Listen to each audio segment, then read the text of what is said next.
Ready. Ayo kapten gitu kan. Ayo, ready. Kapten. Ayo, Kapten. Ayo, Kapten. Susah lo pada nggak pernah nonton AB lo emang. Sabar, tahan dulu, tahan dulu. Masuk ke draft pick aja langsung ya. First pick lagi, Be. Ya kayaknya kalau kita ngomongin Fnatic Connect, mereka lebih ready buat sekarang ada di first pick karena mungkin Dewa juga memiliki second pick untuk memberikan alam konservasi last picknya. Ya tadi kan cowoknya last pick benar-benar kayak dipersiapkan banget. Roger dengan draft yang mungkin cenderung cukup berbeda sedikit ya.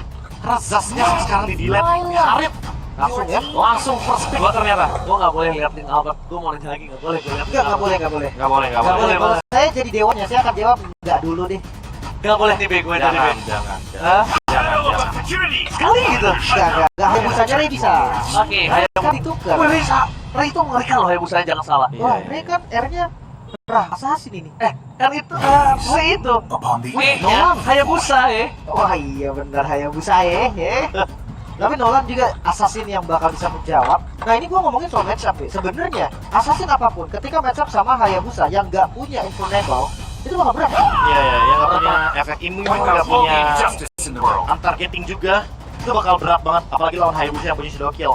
Mungkin kayak Lancelot, Link itu bakal kebantu banget. Even Roger dengan like a punch bakal kebantu. Deliver damage-nya akan kebagi dua.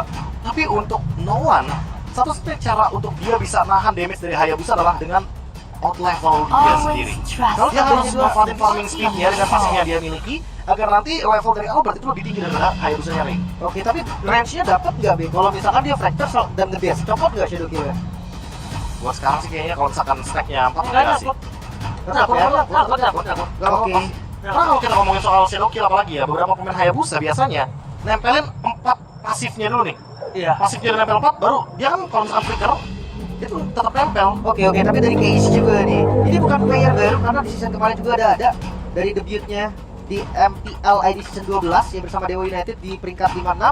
Di peringkat 9 untuk season kemarin season 13. Untuk runner up juga MDL ID season ke-7 dan juara 3-4 untuk MDL ID season 6. Oke, tapi ya kalau misalnya sebagai saya player Hayabusa ya, satu Wachedo aja kalau bisa nancepin 4 stack dari kunainya, itu udah pasti sangat membantu mereka. Jadi nggak boros.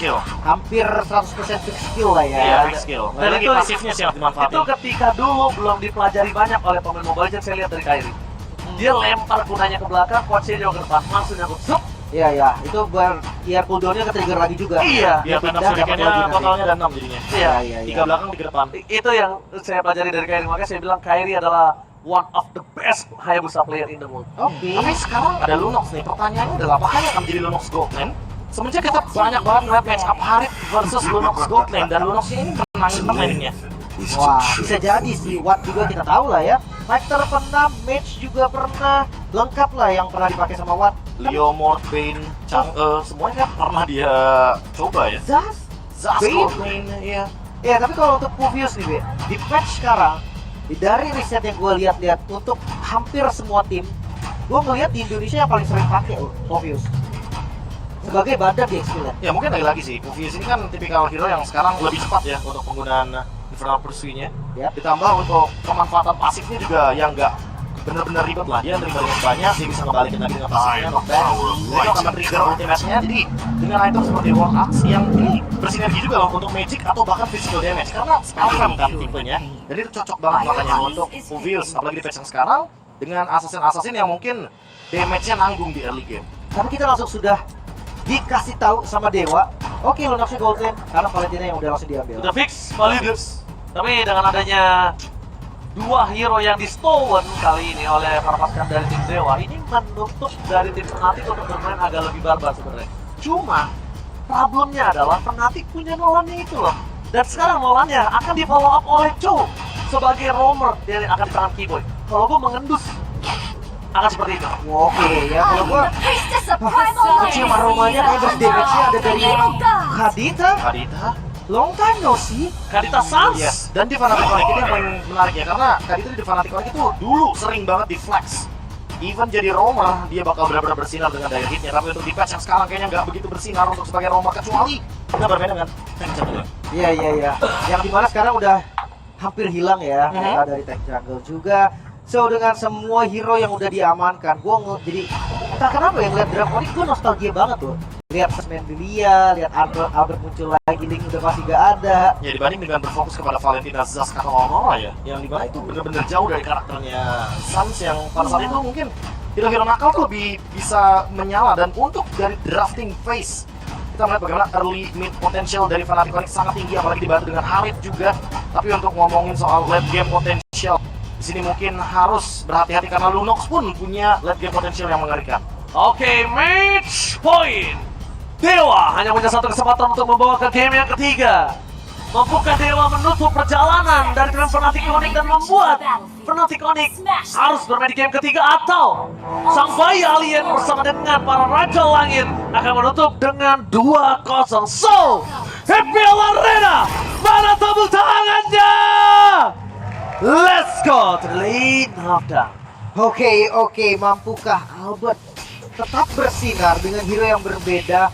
Sementara Ray, kita tahu juga Ray adalah sosok assassin yang perlu diwaspadai. Dari pertama kali debutnya di game Exo dia terlihat juga. Iya. Ini bocahnya assassin banget. Bocah assassin banget. That's why dia mungkin kemarin di dalam meta jungler yang agak cukup lumayan lama, meta jungler tank itu buat Ray agak kurang bersinar terlihatnya ya. Iya. Tapi untuk sekarang kembali ke Assassin, harusnya bakal kembali lagi untuk bersinar bagi Ray, terutama ketika dia menggunakan Hayabusa juga. Warcry seperti biasa, jadi itu akan menjadi senjata dari Hayabusa dengan trail juga. Jadi dipastikan damage yang akan diberikan di early game akan lebih pasti sebenarnya. Wah, gue ngeliat kalau di MDL ya rata-rata Hayabusa itu pakainya Swift. Ya, biar farmingnya lebih cepat. Tapi dengan adanya trail, ya sebenarnya nge-deliver damage ke target hero-nya lebih gampang juga kan. Oke, informasi yang telah didapatkan untuk para pasukan dari tim Fnatic Onyx, kalau misalnya jungle-nya udah nggak bisa dipertahankan, direlakan saja. Jadi Albert mau nggak mau coba bakar dengan hal yang lainnya. Ya, dia dapat Kawaza juga kan. Tipikal khas banget ya, keduanya pakai pull yourself. Iya. Biar Petrify cepet. Petrify cepat. Terus kalau kita Rough ngomong terus. soal Albert juga dia mau main offensif, dia mainnya Rapture di sini. Flicker defensif di awal, dan ini bakal jadi informasi yang mahal banget. Gak ada flicker untuk satu pertama. Oke, dan coba untuk memancing juga supaya ada Purify dipegang dari Case, tapi tampaknya nggak sanggup. Albert berhasil men-trigger itu dan membuat Albert kayaknya harus mengurungkan niat. Dengan kondisi seperti ini, memang utama yang mereka harus pilih adalah gimana caranya untuk zoning out ke arah Tarkov. Karena Hayabusa dari sosok seorang Ray udah dapetin Tarkov, tapi kondisinya malah Albert dalam detik saat ini dia nggak punya Tarkov. Kalau aku ngeliatnya tadi Albert bukan cuma ngedinai atau pengen nge-trigger Purify-nya sih. Dia emang pengen ngedinai Case rotasi ke bawah aja di menit 140. Makanya Moiza lihat perbandingan EXP-nya sama Keyboy.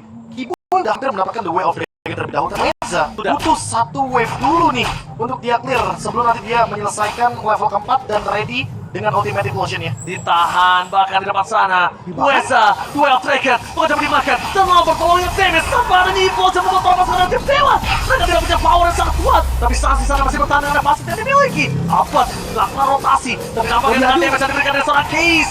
Dia harus mundur ke belakang, bisa terlalu sakit. Kibo yang menjadi korban dari keganasan tim Dewa. 1-1. Apakah kali ini Albert berhasil mendapatkan take over-nya gagal? Dan di depan sana, Albert Lomel situation nampaknya gagal bisa menghadapi Hayabusa dari Ray. Oke, turtle memang didapatkan oleh Fnatic Onyx, tapi pertukarannya nyawa di kondisi buff udah gak ada loh. Iya, tapi kalau buat sekarang seenggaknya masih ada keuntungan yang bisa didapatkan ya. Sharing gold terutama untuk Haritnya juga bagi cewek. Agar nanti dia bisa keep up dengan adanya pertukaran kill yang sempat terjadi di bagian river. Tapi lagi-lagi sih dengan ada follow up cepat tadi sih, dan itu kayaknya terlalu all in agar nanti Muizanya nggak bisa hadir dengan adanya implosion, karena itu akan sangat mengganggu bagaimana penggunaan dari setup turtle-nya. Oke, tapi lihat di sana, wave yang dikeluarkan, langsung ada rough wave, tiket seorang Muiza berhasil menyelamatkan dari Case, nampaknya membuat para pasukan dari tim Dewa kali ini gagal untuk tercuri. Dan dengan tidak adanya dari Clash of the Oasis, setidaknya Sans masih punya power akan hal tersebut, Profesor. Rough wave-nya masih valid loh untuk bisa dapetin satu Tapi- point kill. Dia nggak panik loh, dia tuh Purify bener-bener tunggu Petrinya Sans.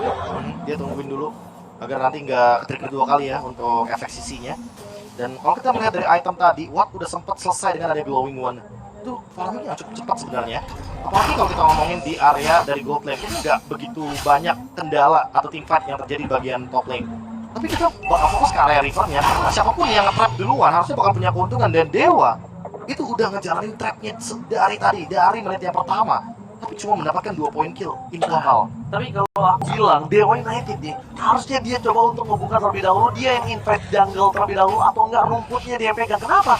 Kalau dia seperti ini terus, ini bahaya untuk sama Muezanya. Mereka nggak siap untuk bisa menghadapi sosok dari seorang duel dengan K-Boy. Dapat dari sana, Ray dan Shadow Kill. Fokus bergerak belakang, Kisa Pramo, work for defensive. Tengah pakai cewek, standby on position. Awat is coming, udah target utama. Dan lihat itu di rekeningnya, terlalu sakit. Di sini double kill akan didapatkan oleh seorang Watt. Dan satu momen jangan coba ditangan oleh seorang Albert, gak pakai gagal. Karena order billions from Super Awat Supriyadi. Hadirnya Watt menjadi mimpi buruk bagi Onyx. 3 member yang harus ditukarkan dengan adanya Turtle juga yang langsung di setup. Oke, tapi kali ini bakal di zoning sedikit ya, karena penggunaan dari Retribution dari tetap digunakan tapi Purify. Oke, Purify Gaming tadi buka terlihat Mueza. Kali ini mencoba kembali karena one last game. Still survive. Tapi nampaknya dengan ada Bernifek yang membuat para pasukan dari tim Fnatic tetap bisa mendapatkan Fnatic.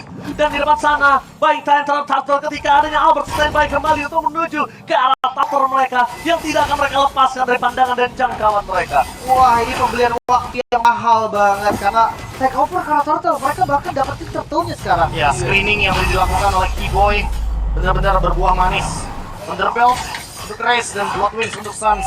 Sementara itu kalau dilihat dari pergerakannya, Lumnox SWAT ini benar-benar rotasi cepat banget. Dia kayak udah paham betul apa yang harus dilakukan ketika dia bermain dengan hero mage terutama ketika menggunakan di gold lane. Oke, kita langsung ada Radit Overcooked di sini. Papu! Wah, Papu! MPLID. Salah satu MPLID streamer dan dia juga caster dari MPL Indonesia ya. Iya, Wah. Wah, ini dia ya salah satu streamernya. Jangan lupa kalian bisa kesana juga nanti. Iya, kalian bisa kesana lihat tuh. Lagi dulu apa sih Dit, sabar Dit, kagak lagi nge-cash. Sabar. Iya. Mungkin melihat dari performanya Dewa kali ya, yang agak sedikit up and down. Ini up loh jatuhnya sekarang. Iya, tapi entah kenapa ya, gue ngerasanya selalu bertukaran loh. Jadi nggak ada yang untung 100%. Oke, gak ada yang untuk 100%, tapi informasi yang telah didapatkan dengan adanya informasi dan Termueza untuk arah belakang Implosion! Bisa di-cancel, tapi nampaknya gagal Shadow Kill masih mendapatkan 2 poin kill. Primal Warfare tidak akan ada gunanya membuat para pasukan dari tim Dewa berhasil mendapatkan 2 poin kill yang sangat mahal. Dan teruntuk 2 poin kill ini, untungnya tidak ada objektif yang bisa menjadi pertukaran. Di clear bahkan mid-nya, biar nggak ada push di bagian mid lane, hanya pertukaran bagi top lane dan bottom lane. Suns benar-benar manfaatin. Gimana caranya clear dengan cepat, apalagi dia udah punya Bloodwinds juga. Terlalu banyak pertanyaan yang terjawab dari Bang Dika yang ada di belakang layar kita, salah satu partner kita di MPL dari Klim juga yang bertanya apakah Suns masih layak menjadi di top 1 atau dia underperform atau semua banyak yang bisa mengejar. Terbukti kalau dia masih, cuma banyak banget yang mengejar, Prof. Iya. Dan itu tadi adalah salah satu sebenarnya Decision making yang mahal, Bro. Karena belum tentu bisa selamat, loh kondisinya memang. Cukup berani juga lah bisa dibilang. Tapi kalau mengejar gue setuju sih. Bahkan Case juga nih yang kembali hadir di MPLID ya tadi. Dia nggak panikan dari spell. Dan sekarang Case. Oke, dia lagi-lagi punya Primal Ward. Ini bahaya banget sebenarnya. Case, dia punya Primal Ward, dia punya Purify. Kayaknya kalau target para pasukan dari tim Fnatic Onyx nggak coba geser ke Ray ataupun Mueza lagi, ini bahaya, Bro. Ya, apalagi Mueznya sekarang yang bakal coba untuk setup duluan dan bahkan gak ke-detect sama sekali kalau member dari Fnatic Onyx. Ini kalau misalkan implosionnya dapat, bakal jadi malapetaka sebenarnya buat mereka. Malapetaka banget sih. Oke, informasi yang terdapatkan. Kalau Mueza menunjukkan batang hidungnya, Halo di sana ada seorang Toriso membuka badan, fokus ke arah seorang Red. Tapi implosion yang Fnatic dan Red terus di point. Duel yang menuju ke arah belakang, Tifa menjadi gelandang utama dan mereka kehilangan seorang Red ke upper. Tabung di tangan para pasukan dari tim Dewa.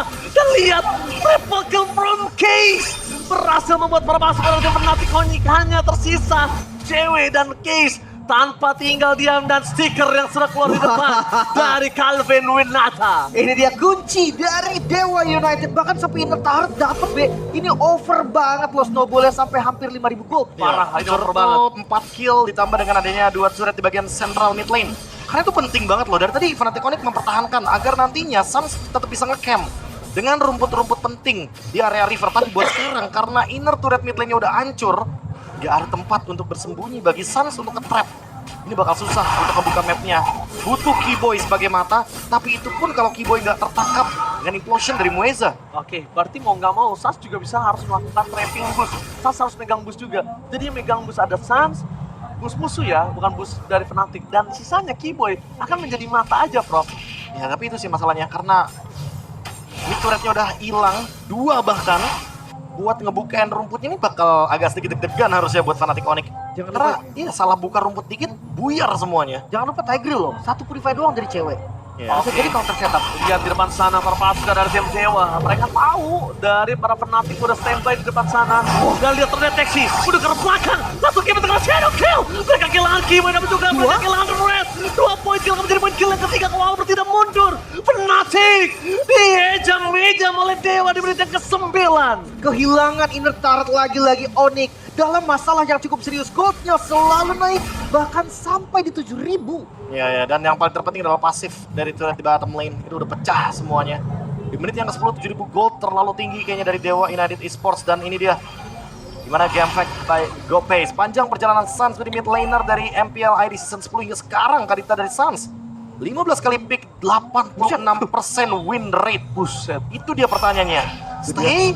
Malah menurun buat sekarang. Oke, tapi nampaknya dengan ada invasi kalau Lord mereka gagalkan hanya untuk nge-buying time saja.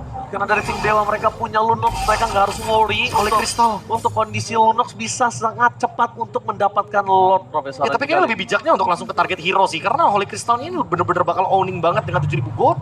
Watt bisa makan dari depan ke belakang. Ini bener-bener jadi alternatif dari Kari. Selama Wattnya nggak kena sisi. Dari tadi sih bener-bener gak Itu kena sih. catatannya. Dia pede tapi sih, kayak dia punya Purify. Lihat. Keyboy mau ngebuka rumput 1 bar hilang itu.